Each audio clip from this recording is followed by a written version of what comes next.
Bueno, yo le aprecio mucho ahora a Esteban Moctezuma, secretario de Educación Pública, que sé que andas con mil cosas. Esteban, que me hayas contestado el teléfono esta tarde. ¿Cómo estás, Esteban?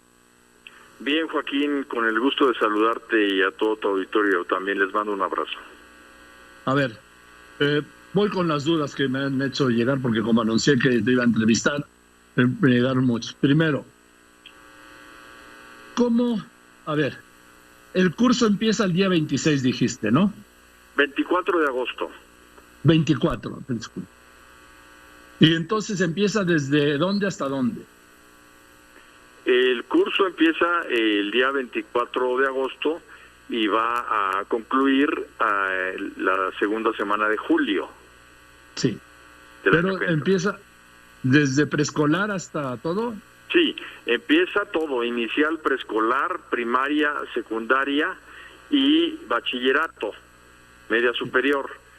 Ahora, las universidades, como muchas de ellas son autónomas, ellas se autorregulan y tienen otros calendarios.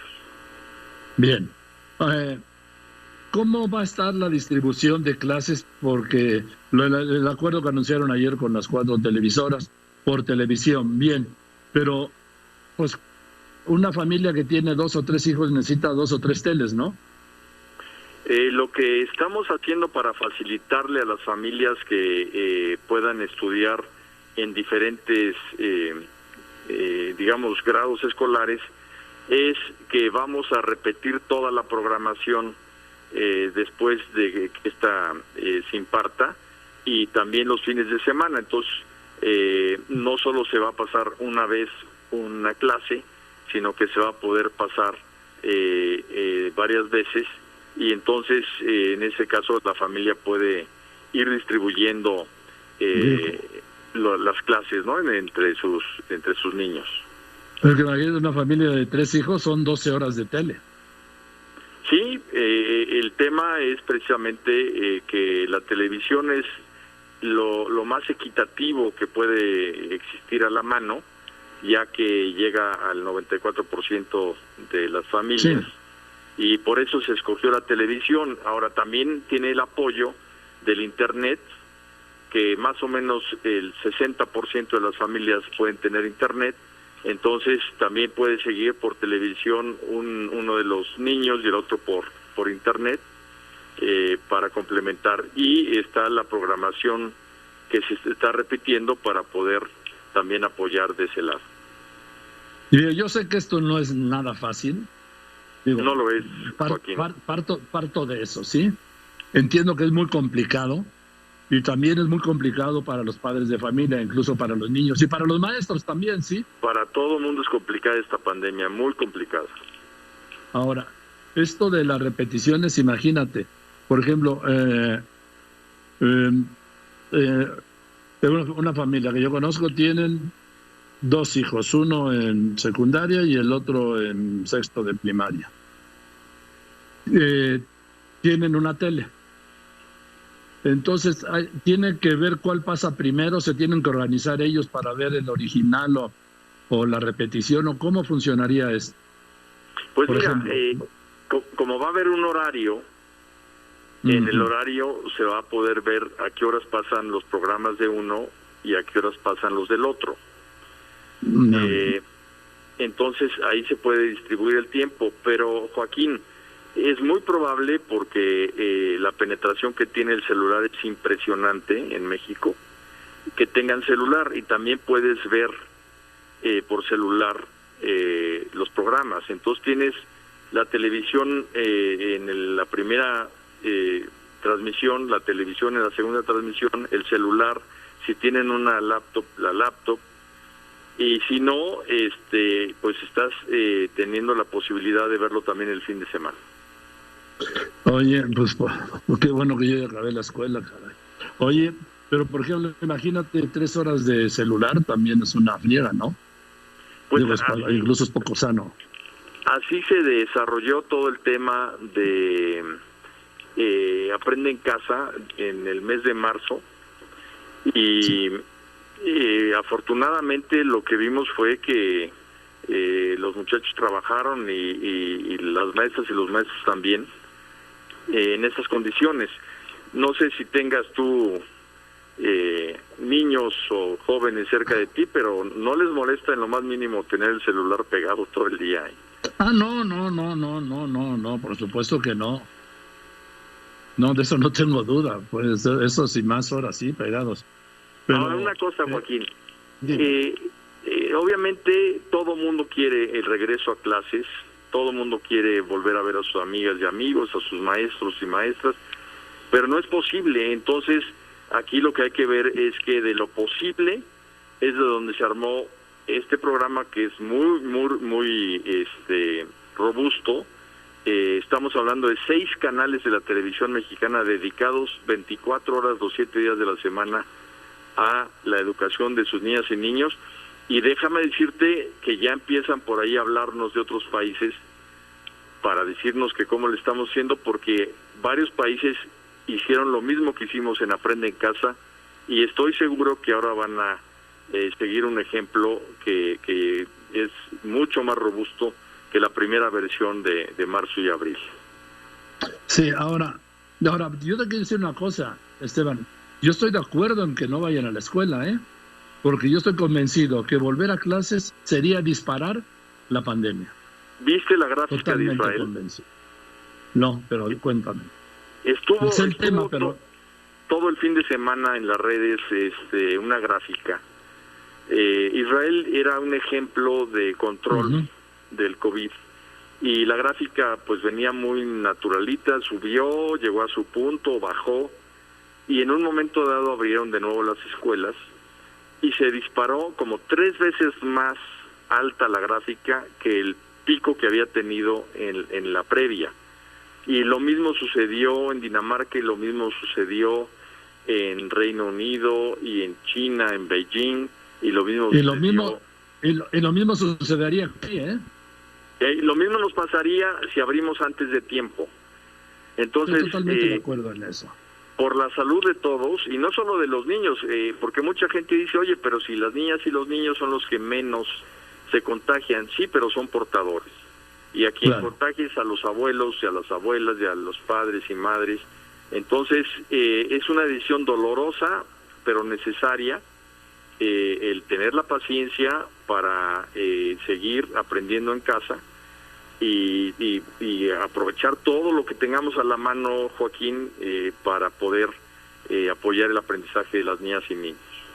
Ahora, Esteban, yo escuché muchas quejas de mamás en la etapa anterior que había un abuso de tareas a los niños y que las madres hacen home office o se van a trabajar o nada más se dedican en la casa, que es el peor de los trabajos porque es el menos reconocido y muy mal remunerado, como decía mi mamá, y no les daba tiempo de acompañar a sus hijos, ayudarles en las clases a distancia, en las primeras, cuando estábamos todos aprendiendo. Y luego las tareas son un problema, y no te lo digo como un niño mayor, te lo digo como padre y abuelo de familia, ¿sí? Sí, Joaquín, y tienes toda la razón. Yo también conocí de esa crítica. El diseño de las clases era que exclusivamente después de cada clase había 3 preguntas exclusivamente que se iban a guardar en lo que fue la carpeta de aprendizajes y de experiencias, que fue algo muy bonito, no muy novedoso, luego te platico de eso. Pero en materia de tareas, además de esas 3 preguntas, algunos maestros y algunas maestras, porque siguen comunicándose con sus alumnos, ponían otras tareas, y sobre eso algunos supervisores ponían tareas. Entonces tienes razón, y yo te diría sobre las tareas 2 cosas. Una, un reconocimiento absoluto a los padres y madres de familia, pero en particular a las madres de familia que acompañaron a sus hijos y acompañarán a sus hijos a estudiar con una dedicación realmente ejemplar. Y 2, estamos recomendándole a todos los secretarios de educación del país que en esta etapa no haya tareas. Eso sería estupendo. Eso se los estoy recomendando y les estoy enviando, digamos, las razones pedagógicas por la cual no debe de haber tareas. Oigo, Esteban Moctezuma, estoy hablando con el secretario de Educación Pública, Esteban Moctezuma. A ver, Esteban, tengo que decir, se los estoy recomendando. ¿No se los puedes ordenar como secretario? Como secretario podemos ordenar qué hacer, pero no les puedo decir qué no hacer. O sea, si algún estado dice, además de las materias que impartimos, yo quiero impartir otro idioma, por ejemplo, están en la libertad de hacerlo. Tienen que cumplir con los planes y programas nuestros, pero no tienen ningún límite para expandirlos. Entonces, pero llevamos una espléndida relación todos los secretarios de educación en todo el país, y estoy seguro que vamos a lograr un acuerdo generalizado. Sí, digo, pues a situaciones extraordinarias, medidas extraordinarias, que no haya tareas. Me están preguntando, quiero que le preguntes al secretario Moctezuma, ¿qué van a hacer los chavos, su examen de admisión para entrar a prepa, los que acabaron secundaria? El examen de admisión de prepa está ya señalado para que se puedan presentar, y yo quiero nada más hacer un comercial. Hoy a las 5 de la tarde tengo un programa de televisión, en donde el tema de hoy precisamente es prepa, es media superior, y ahí vamos a anunciar muchas cosas de prepa, pero las fechas de los exámenes están programadas del 25 al 28 de agosto. ¿Y son presenciales o en línea? Los exámenes son presenciales y en línea, o sea, se pueden hacer de las dos formas. La mayoría de los muchachos lo hacen en línea, pero si quieren hacerlo presencial, se van a tomar todas las medidas. Vimos esto con la Secretaría de Salud para ver los lugares y la distancia que deben de tener y la sanitización de los lugares para hacerlo presencial. Bien, ¿tienes una idea de cuántos pasan de secundaria a bachillerato? Pues son alrededor de 2 millones de alumnos, más o menos. Oye, y en el caso de la primaria a la secundaria... ¿Perdón? No, de primaria a secundaria no hay que hacer ningún examen. De primaria a secundaria no hay ningún examen. Y para entrar ahora a preescolar y luego a primaria, ¿nada más es el registro o cómo va a operar eso? Sí, es el registro. De hecho, en algunos estados ya se hizo la inscripción. En la Ciudad de México, por ejemplo, ya se hizo la inscripción a las escuelas. Incluso se hizo todo el proceso de selección de secundarias. Eso ya lo hicimos. Yo te quiero recordar que en la Ciudad de México la manejamos nosotros en la Secretaría de Educación Pública. Entonces, eso ya está hecho. Algunos estados también ya lo hicieron y otros lo harán en agosto, y les pedimos que hubiera un periodo extraordinario para que también lo pudieran hacer la primera quincena de septiembre. Perfecto. Otra pregunta que tengo mucho, el secretario está hablando de las escuelas públicas. ¿Qué pasa con las escuelas particulares? ¿Cómo se manejan? ¿Por la libre o tienen que seguir los lineamientos de las escuelas públicas?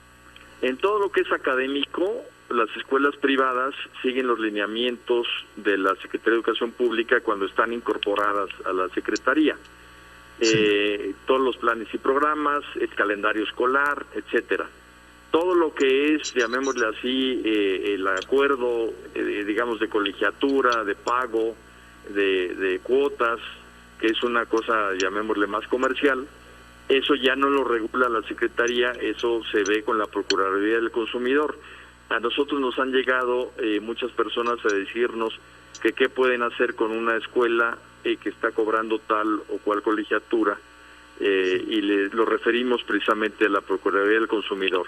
Lo que sí yo digo que tenemos que considerar es que las escuelas privadas deben de seguir pagando cuando menos parcialmente los sueldos a sus maestros. Entonces, aunque no haya clases, sí hay gastos que se deben de considerar por toda la plantilla laboral que tienen las escuelas. Entonces ahí sí debe de haber una negociación entre los padres y madres de familia y las escuelas particulares. Ahora, en cuanto a las clases, ¿también tienen que seguir los lineamientos de por televisión, por internet, por computadora, por celular? o ellos son libres de hacerlo como quieran?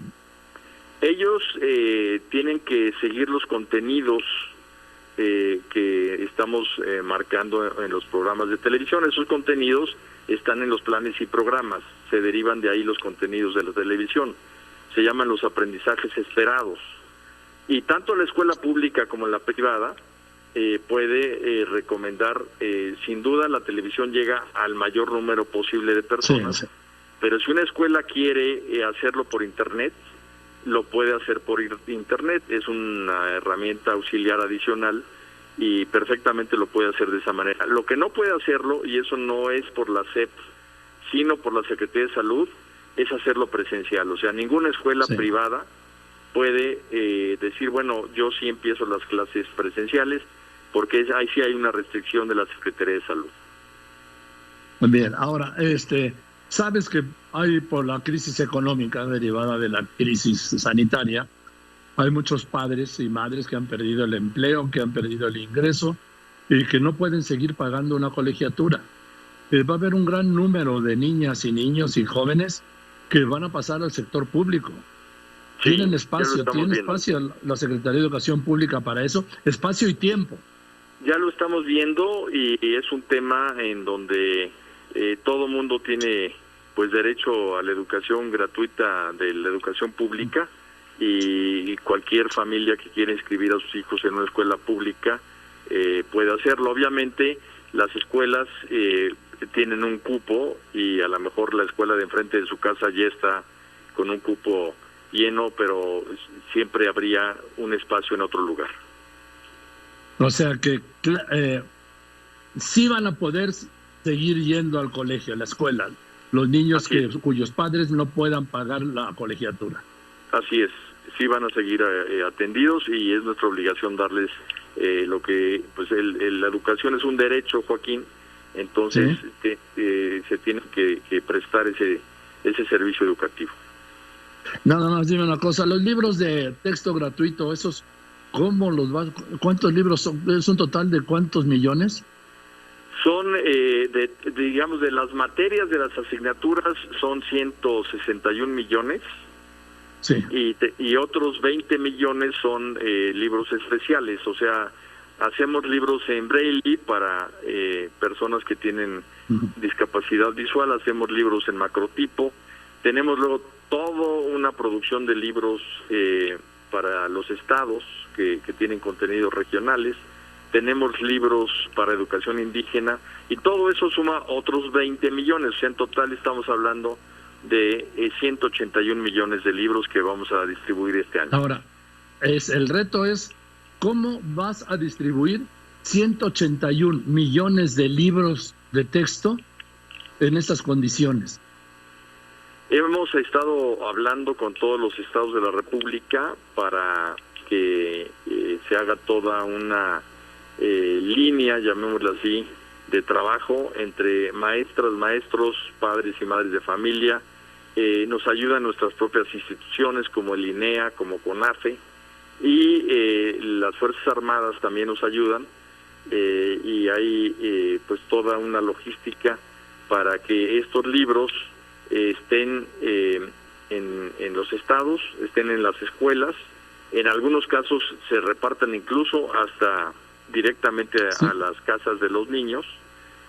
Cada estado tiene una logística distinta, pero lo más, digamos, lo que va a ser más recurrente será decirle a los niños, ya están tus libros, tú puedes pasar a recogerlos el lunes, por decir algo, a las 12 del día, y otros niños pasarán el martes. Por cita, ¿no? Vamos a decirlo, ¿no? Sí, por asignación de tiempo para que haya esa sana distancia que tanto recomienda salud. Bien, me están diciendo de tu oficina que tienes que entrar a una reunión muy importante, que ya te tengo, no te voy a colgar yo, ya tengo que terminar pues la entrevista así, porque me dicen que ya te cuelguen. No, eso sería muy yo molesto. quisiera que en los próximos días, cuando tengas un poco más de tiempo, podamos otra vez hablar, Esteban, porque hay muchas preguntas, hay muchas dudas, hay incluso preocupación. ¿Por qué? Pues porque estamos ante lo desconocido. Ante algo insólito, algo nuevo, Pero mira, una cosa que no se ha dicho, y con eso quisiera que termináramos, Joaquín, es que lo que sucedió ayer es insólito, que se una todas las televisoras a apoyar la educación. Se unieron también 38 televisoras estatales, además de toda la red de televisoras públicas, el 11, el 14, el Ingenio TV, 22. Etcétera, el 22. Que se una todo el país alrededor de la educación también es insólito. Creo que lo que ayer sucedió es una especie como de unidad nacional por un propósito superior a todos, porque también algo que no se sabe es que hablamos con los partidos políticos, con todos los partidos políticos, para que no se transmitan algo a lo que tienen derecho, que es la publicidad política. Entonces, como van a estar en clase los niños, no se van a transmitir, y todos se dieron su tiempo. El INE se dio su tiempo. Entonces, realmente lo que sucedió ayer es esa reconciliación que todos buscamos en México. Ahora, qué bueno. Oye, nada más dime, ¿cómo van a producir? No sé cuántas horas estamos hablando de televisión, pero son miles de horas, ¿no? Sí, estamos hablando de 4.500 programas de televisión. No, hombre. ¿Y quién va a hacer eso, Esteban? Pues nosotros, por eso ya me tengo que ir a trabajar, Joaquín. Bueno, nada más dime, ¿quién va a producir 4.500 horas de televisión, pero ya para el día 26? Nosotros 24. Lo vamos a hacer junto con Canal 11, junto con el sistema de público de radiodifusión, junto con Ingenio TV, con la Subsecretaría de Educación Básica, o sea, con Canal 11. Estamos todos, hicimos un equipo para producir, y precisamente es lo que tenemos que hacer. Tenemos, uno, que sacar los aprendizajes esperados de los planes y programas. 2, hacer los guiones de los programas. 3, producirlos junto con los maestros que van a ser los conductores. 4, entregarlos a las televisoras, porque todo el contenido lo hace las televisoras solo transmiten. Y si es un trabajo demencial enorme, tú sabes todo de televisión, entonces por eso es que ya tenemos que colgar para que me vaya. Es una marca mundial, Esteban, echarse el tiro de producir 4.500 horas de televisión. Así es, una marca mundial, y cuando ya estén producidas y al aire y todo, a ver si por ahí te inventas un premio y me invitas a tu programa, porque pues sí, realmente es una cosa espectacular, pero México está preparado para este reto y lo vamos a sacar adelante, Joaquín. Ojalá que así sea. Esteban, te dejo porque ya es mucha la presión y no me gusta que me presionen. Te mando un abrazo y a ver si esta semana o la que viene. Con todo gusto para seguir informando a tu auditorio. Nos vemos.